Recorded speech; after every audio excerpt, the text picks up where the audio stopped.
He had dedicated decades of his life to his family. Then one day, a small detail in the security footage changed everything. No one saw it coming. No one was prepared. But he had been quietly getting ready all along. And that night, one video destroyed 5 marriages at once. But what happened next? Before I start the story, don't forget to like this video and subscribe to my channel. Some decisions aren't made at night. They arrive on a quiet morning, while your coffee is still warm. That morning was just like that. As I sipped my coffee, Lena was still asleep. Her face looked peaceful, but I knew the truth now. Behind that face, there was another life, and I wasn't in it. The strange thing is, I didn't suspect a thing at first. Stopping by the farmhouse on my way back to the office and checking the security system was just a habit. I was scrolling through the footage when I stumbled upon it. That clip, that laugh, that wine glass, and the words that came out of her mouth, "I think I'll pick the next one from Miami. Let's go for a little more excitement this time." That sentence burned into my brain, like someone had stabbed me in the lungs with a blade of ice. Something inside me died in that moment. But I didn't scream. I didn't throw the phone. I didn't confront her. I just watched. I recorded it. And that's when I realized it was time to rewrite my story from the beginning. I'll never forget that day. It was my last Friday at work. As each executive shook my hand with a smile, one thought kept echoing in my mind. You never really knew me. I signed the early retirement papers. That massive sum, the kind that usually takes weeks to withdraw, was cleared in a day. $850,000 in stock turned into cash. Lena's name wasn't on a single document. On my way home, a country song played on the radio. For some reason, after all these years, I finally listened to the lyrics. It was about a man walking slowly toward death. But I wasn't dying. I was being reborn. When I got home, Lena was in the shower. I walked in and opened the suitcase. Just one suit, a few t-shirts, and that old red jacket of mine. No photos, no keepsakes, just functional things. Some clothes went in the trash. Others I gave away. I leased a car under my uncle's name, paid in cash. A new phone, a new number, a new life. I threw my old ID into the kitchen garbage, just like I'd thrown away my inner voice all those years. The next morning, I left Lena a short note. I'll drop the company car off at the airport. A lie.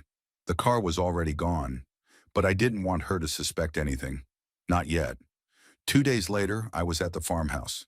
The one my father left me years ago. The one I always thought I'd sell, but never could bring myself to. When I opened the door, the smell of dust hit me, but there was peace in it too. The creaking wood, the wind humming against the windows, the old stove still in its place. It was as if it had been waiting for me all these years. That was the place where my transformation would begin. I was no longer Jack, the corporate executive. I was a man who had quietly collected heartbreak and finally decided to do something about it. I had a plan for my daughters too. I'd already been in touch with Ethan, my oldest son-in-law. He'd suspected that Lena's so-called weekend getaways were actually something else. I showed him the evidence, his eyes filled with tears. He couldn't speak for a while. Then finally he said just one thing. "This is going to destroy all of us." But I corrected him. "No, Ethan. This is going to wake all of us up." And the birthday, it was going to be the most crowded night of the year. Lena's 50th birthday party. The girls, their husbands, friends. Even Lena's boss was invited. Everyone was there. Cameras were rolling. The mic was tested. The patio TV was ready. But the real show was set for 8 p.m. And that show, it wasn't going to be an ending for me. It was going to be a beginning. Every time I think about that night, my heart still races. Because it wasn't just about betrayal. It was about years of repressed rage, ignored loneliness, and a scream that had been silenced for too long.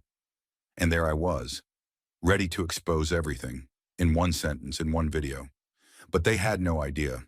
None of them saw it coming, and the real bombshell hadn't even dropped yet. Sometimes what shakes a person the most isn't a sudden slap. It's sitting at a table they carefully prepared, only to come face to face with the mirror of their past. When Lena's birthday arrived, everyone was excited. The girls were busy with decorations, Ethan was prepping the grill, and champagne was chilling inside. I, meanwhile, sat hundreds of miles away on the porch of the farmhouse, holding not a cup of coffee, but a remote control.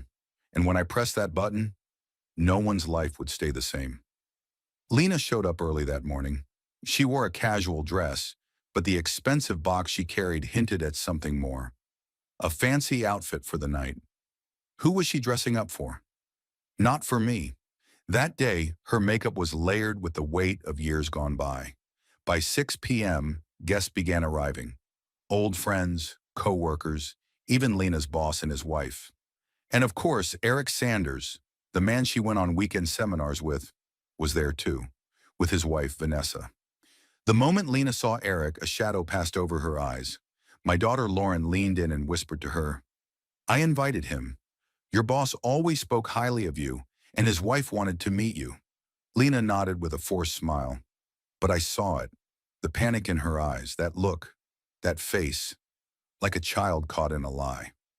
Around 8 p.m., the girls took the stage. "We have a little surprise for our mom," said Emma, one of the twins. "Even though Dad couldn't be here, his messages." Lena proudly took a seat in the front row. Maybe she was expecting a heartfelt poem, a few nostalgic memories. But instead, she got me on screen. "Happy birthday, Lena," I said. A faint smile on my face, but my eyes, cold as ice. Sad I couldn't be there, but I thought I'd drop in anyway. You know, to remember the good old days.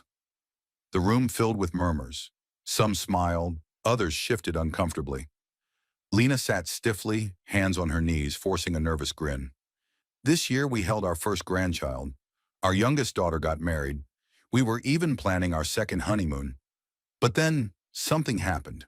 I stared straight into the camera. I watched a video, security footage, a conversation on our very own porch. The screen went black. The room fell silent. Then the footage began to play. Lena and the girls, wine glasses in hand, laughter on the porch, light, carefree banter. But the words, they weren't recipes. They were betrayals. "My husband still thinks I'm on a business trip. I stayed with the boss in Tahoe last month. 2 nights, same hotel. I need to meet someone new soon. The current guy's getting boring." The men in the room began to shift in their seats. One son-in-law covered his face. Lauren's husband, Ethan, pulled his arm off the chair. The only sound was the video. And shame. I appeared on screen again. My voice was sharper now. "What you saw is real. I saw it too. Over and over. Trying to understand. Trying to make sense of it. But then I thought, why should I be the only one who knows?" A new video began. Eric and Lena, walking hand in hand through the streets of Vancouver. The same hotel room, the same bed, the same night, in someone else's marriage. Vanessa covered her mouth. Her eyes welled with tears. Eric hung his head low. Lena didn't move. Frozen. Only her lips trembled. "No!" But the footage didn't lie. I came on screen one final time. My eyes locked into the darkness. "Lena, is this your birthday gift? A romantic getaway? Is Eric rewarding you for overtime? Or is this just his little fringe benefit?" My words hit the room like bullets. Wives stopped looking at their husbands. Husbands avoided eye contact. And then came my final words. "Tonight isn't just your night. Tonight is the night of truth. And to the husbands of my daughters, I think you should have a serious conversation with your wives." The video ended. Black screen. Silence. Then whispers. Then rage. Vanessa pulled documents from her purse. Signed divorce papers. She hurled them at Eric's face. "This night ends for you too," she said, and slapped him hard. Lena still sat there facing the screen, but her face was empty now. No shame, no regret, just nothing. That night, 5 marriages ended. Some immediately, some slowly, but none of them ever stayed the same. I finished my tea on the porch.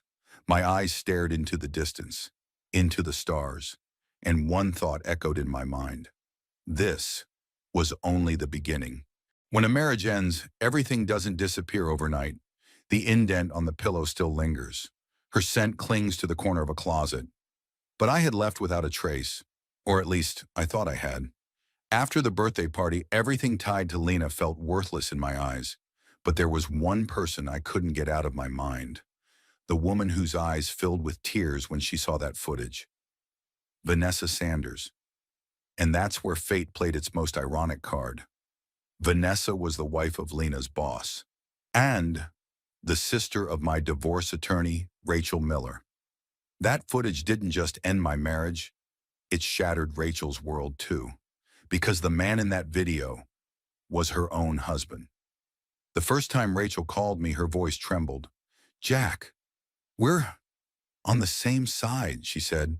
"I've been a divorce attorney for years, but this is different." Our first meeting wasn't in an office. It was in a quiet cafe. From the outside, it looked like an ordinary meeting. But inside, we were both falling apart. Rachel laid out the documents. I showed her how I'd withdrawn from all marital assets. We looked into each other's eyes in silence. Two strangers, both betrayed, both silenced, both trying to breathe under the same collapse. But for the first time, we understood one another. A week later, Rachel called again. "You know," she said, "your video brought me 3 new clients. That night, 3 other women sat at the same table as your daughters, and all of them checked their husbands' phones. 3 more marriages had unraveled. I hadn't just saved myself, I'd broken a chain." Then came Lena's first move. She returned home, tried calling me. When I didn't answer, she started dialing the old farmhouse numbers. Still nothing. She called Ethan, yelled at him, accused him. "Your father is tearing this family apart." Ethan just laughed. "You did that years ago, Lena. He just pressed play." My meetings with Rachel became more frequent. At first, just paperwork, then coffee, then lunch. And one evening, she came to the farmhouse. After dinner, we stepped out onto the porch. I'll never forget that night. The sky was full of stars. Rachel sat beside me and softly said, "Jack, I've never been with a real man." For a moment, I had no words. I just reached out and held her hand. And that night, for the first time in years, someone saw me, truly. But Lena wasn't giving up. She had hired a private investigator. She was trying to track me down, but I had planned for this. I had changed my name, my number, my address. Until one morning, a plain envelope arrived at Rachel's office. Inside, just a few emails, some account activity, but at the very bottom, a handwritten note from Lena. "No matter where you hide, you're still my husband." Rachel and I looked at each other. Something had shifted. This wasn't just a threat. Lena had declared war. The next day, Ethan called me. Lauren, showed your video to the twins. And they're crushed, especially Chloe. She said she's ashamed of herself. She said, "I didn't even know my father." My throat went dry. I hadn't expected that. For the first time, my daughters were seeing the truth. But even that wasn't the end. Rachel came to me with more news. "Jack, Lena got fired. Eric, too. Turns out they were using company funds for their little relationship." I laughed, but Rachel didn't. "She called me," she said. "What did she say?" "She wants to speak with you. She still thinks you're her husband." The only thing that ran through my mind was, some people can't accept when they've lost. But that's not my problem anymore. That night at the farmhouse, Rachel sat beside me and asked, "Do you think you'll ever want to build a new life here?" I looked at her. "Do you have the courage for that?" "If it's with you," she said, "then yes." And in that moment, I realized I had been reborn from the ashes of my past. But the real story still wasn't over, because Lena hadn't accepted defeat, and the ghosts of the past, they don't knock. They return when you least expect them. Time doesn't heal everything, but some truths, they hit harder than time ever could. 1 month after the birthday party, my phone rang. It was Lauren, my oldest daughter. Her voice was hesitant, shaky, unsure. "Dad, can we talk?" After a brief pause, she added, "In person?" I simply replied, "Where?" We met the next morning in the lobby of a hotel. Lauren arrived with her husband, Ethan, and in her arms was my grandson, little Colin. He had his mother's eyes, but the way he looked at me, it was a look I hadn't seen in years. Pure, innocent. We went up to a suite on the top floor. The moment Lauren stepped inside, she burst into tears. Dad, there's so much I need to say, but first, I owe you an apology. I couldn't breathe for a second. It was the first genuine word I'd heard from anyone in that house in years. I I never knew a version of you other than the one Mom showed us. You were stern, quiet. She always told us, your father doesn't care. He only thinks about work. She paused, wiped her tears, and we believed her, because it was easier to believe. Ethan lowered his head. I still hadn't said a word. I just looked into her eyes. Then I watched that video. Her breath caught. For the first time, I saw the truth. Mom used you, Dad, and we were her puppets. Still, I remained silent, but my chest was burning. The children I had spent my life trying to protect, I had handed them over to a lie. I took my grandson in my arms. Little Colin rested his head on my shoulder. Lauren held back more tears. Dad, he deserves a grandfather like you. And I didn't even realize how much I was becoming her. Then Ethan stepped in. She told us a lot, Jack, about what really happened. Even tried to frame her relationship as some kind of open marriage, like you were totally fine with everything. I nodded slowly. Sometimes, staying silent hits harder than shouting, I said. I stayed quiet, but there was one truth that had to be heard. That's why I played the video. Lauren looked away. I was seeing someone too. I thought you knew, but now I realize I was just following in Mom's footsteps. Fake freedom, hollow courage. That's when there was a knock on the door. I wasn't expecting anyone. I opened it, and there they were. The twins, Emma and Chloe. Their faces weren't angry. They were ashamed. Dad, we need to talk, Emma said. Chloe kept her eyes down. They stepped inside. Everyone stood, except for Colin, still resting peacefully on my shoulder. Chloe was the first to speak. We blamed you. We believed her story. But when Lauren, showed us the truth, we felt sick. Emma jumped in. We were going to confront you that night, but you kicked us out of the hotel. And that look from the security guard, I'll never forget it. I sank into a chair, said nothing, just listened. Carrie told us, Chloe continued, you're just versions of our mother. Everything you're doing, the life you're living, it's all a reflection of her. We cried all night, said Emma, and we made a decision. We're cutting her off. She pulled a key from her pocket. We rented a new place, close to campus. Small, but it's ours. Our decision, Lauren spoke again. Mom's still trying to find you. Not being able to reach you, it's driving her insane. I smiled. She doesn't need to look for me, I said. I left a long time ago. Maybe my body just left now. But my soul, it disappeared from that house years ago. The twins wiped their tears. Then Chloe, almost in a whisper, said, Dad, forgive us. From the place where I had held everything in for years with a tight throat, I simply nodded. I already did, I said, because the fear of losing you. That's what made me so quiet. There was a short silence. Then Emma asked, what's Rachel like? I was caught off guard, but I didn't hide. She's honest, I said. No lies. And she says exactly what she feels. Emma smiled. I hope you don't lose her too.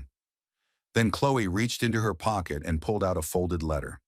This is from Mom, she said, in case you want to read it. I took it, looked at it, but didn't open it. Sometimes silence is the clearest answer, I said, and I burned the letter. The girls didn't look away. They didn't say a word. They just watched, because in that moment, they knew too, some doors are meant to stay closed forever. Some endings are quiet, and some scream that they were never really the end. I was sitting on the porch of the farmhouse. Across from me was Rachel, sun hat on, iced lemonade in hand. The new house was finally complete. The furniture we picked out together was all in place.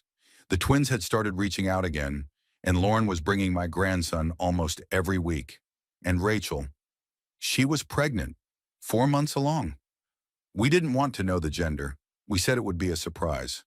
But life had prepared a different kind of surprise. The kind that makes you forget everything that came before and ask just one question. Was this ever really the end?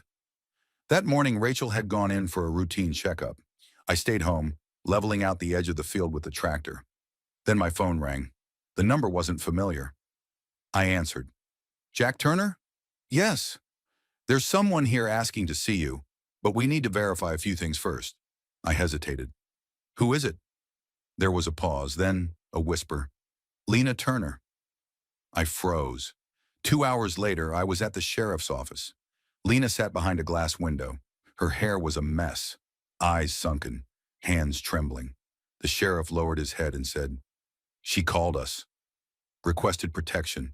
We think something happened to her. The door opened. Lena stood.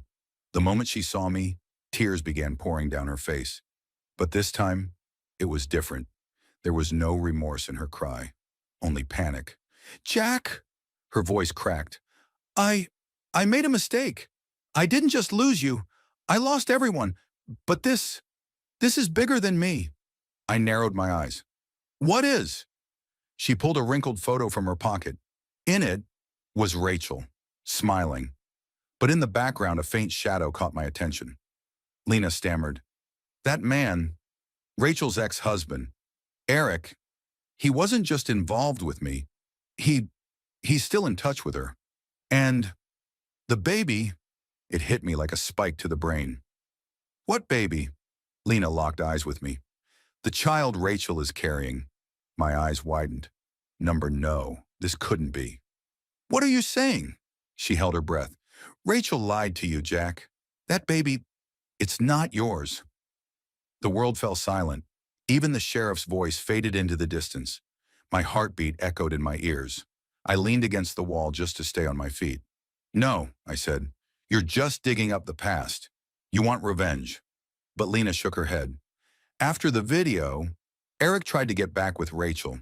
She said no at first, but later, Jack, I read the emails. One night in Vancouver, same city, same hotel, same betrayal. I drove back home. Rachel was waiting in the living room, her hand resting on her belly, smiling lovingly. But I was no longer the same man. Tell me, I said, what's the truth? She paused. Then her eyes filled with tears. At first, I wasn't going to tell you, but yes. One night, Eric found me. It was a weak moment. He said, we can get through this together. And I made a mistake, Jack. She went quiet. The baby, is it his? She looked down, then nodded. Yes. In that moment, it hit me. The collapse of 2 marriages, the destruction of 5 homes, years of pain and vengeance. All of it crumbled in one night.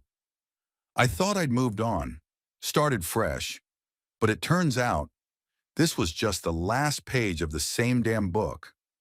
I started laughing, not because it was funny, but because it was so bitter, so broken, that laughing was the only thing left. I thought you'd understand, Rachel said. We were both cheated on. I was just so alone. I turned toward the door. Jack, please don't leave.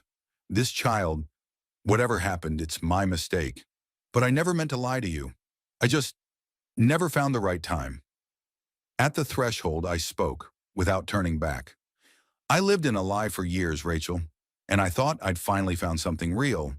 But even that belonged to someone else, and I walked out. The next morning, I left the farmhouse. No notes, no goodbyes. Just one thing left behind. An empty photo frame on the porch table. No picture inside, because no story is ever that clear anymore. And me, I was just a man now, one with no more belief, but still walking.